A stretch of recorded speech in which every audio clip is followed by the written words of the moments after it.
Magandang umaga, Pilipinas. Narito ang latest sa lagay ng ating panahon.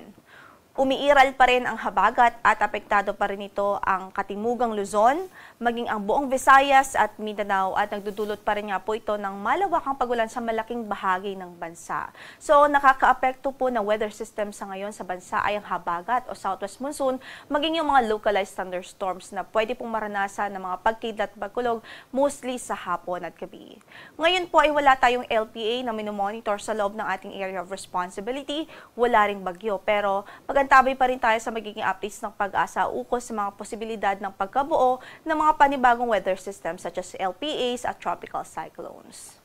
Samantala, para sa magiging pagtayo ng ating panahon sa araw na ito, patuloy pa rin magiging maulap ang papawirin at mataas po yung tsansa ng mga pag-ulan dito sa Metro Manila, sa Pangasinan, sa buong Central Luzon at mataas pa rin ang tsansa ng pag-ulan sa maghapon sa Mimaropa Region, sa Calabarzon, maging sa Bicol Region. Kaya sa mga nabanggit nating lugar, patuloy nating paalala sa ating mga kababayan, saan man ang lakad natin sa araw na ito, huwag hong kalimutang magdala ng mga pananggalang sa ulan at maging alerto na rin ho sa mga posibilidad ng mga pagbaha.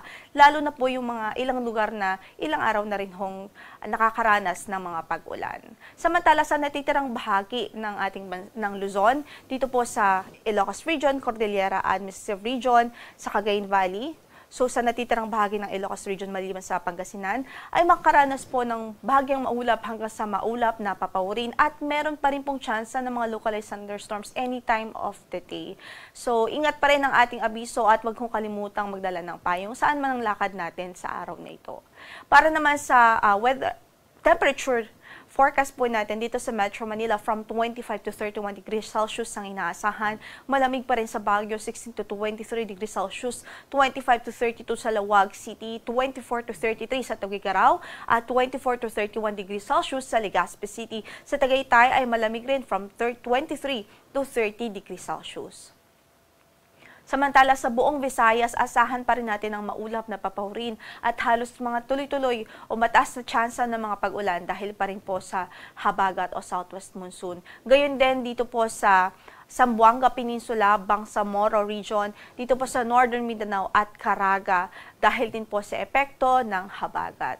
Para naman sa pagtayo ng ating temperatura sa Cebu from 25 to 31 degrees Celsius, gayon din ho sa Iloilo City.